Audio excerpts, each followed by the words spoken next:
ओम नमः शिवाय। कुंभ मेला लगने का मुख्य कारण क्या है? इसके पीछे शास्त्र क्या कहता है? किस वजह से कुंभ मेला लगता है? इस वीडियो में मैं यह बताने जा रहा हूँ। मित्रों, संगम गंगा, यमुना और सरस्वती तीनों नदी जहाँ मिलती है उसे संगम कहते हैं, जिसको प्रयागराज भी कहते हैं। इसमें यानी कुंभ में स्नान करने से, अनुष्ठान करने से आत्मा शुद्ध होती है, पापों का प्रायश्चित होता है। सनातन धर्म की रक्षा के लिए 8वीं शताब्दी में आदि शंकराचार्य ने अखाड़ा परंपरा की शुरुआत की थी।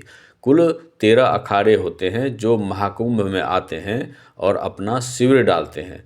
स्नान की प्रमुख तिथियों पर ये अखाड़े के साधु संत हाथी, घोड़े, ऊंट आदि पर आकर जुलूस निकालते हैं और इनसे जुड़े संत, सन्यासी, नागा, साधु पूर्ण श्रृंगार करके आते हैं और इसमें कुंभ में और संगम में डुबकी लगाते हैं। अमृत या शाही स्नान इस धार्मिक या आध्यात्मिक स्नान का नाम होता है।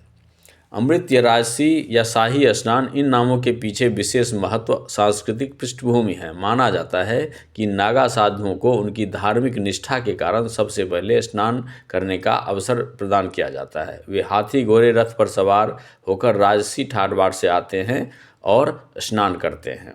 मित्रों, पवित्र नदियों में स्नान करने की एक अलग ही आध्यात्मिक शुद्धि है, आध्यात्मिक महत्व है। इस बार जो महाकुंभ लग रहा है, इसका भी अपना एक सांस्कृतिक महत्व है।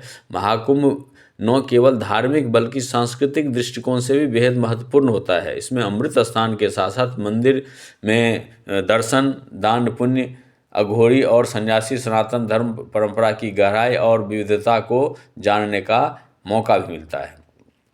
कुंभ मेले की उत्पत्ति सनातन धर्म की पौराणिक कथाओं, विशेष रूप से समुद्र मंथन की कथा से होती है।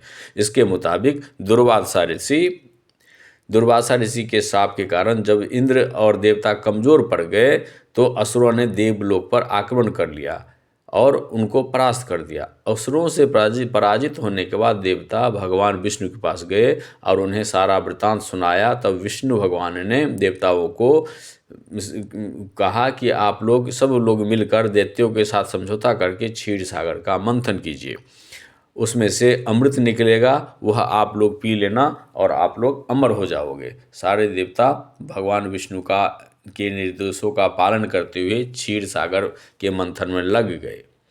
समुद्र मंथन के बाद अमृत कलश निकला तो देवताओं के इशारे पर इंद्र के पुत्र जयंत उसे लेकर अदृश्य हो गए और शुक्राचार्य के इशारे पर उनको फिर दैत्यों ने पकड़ लिया। बहुत समय तक, लगभग 12 दिन तक युद्ध चला और कहा जाता है कि जहाँ जहाँ उस अमृत कलश से अमृत छलका उस जगह पर ये कुंभ लगता है। यही इसका मुख्य वजह है।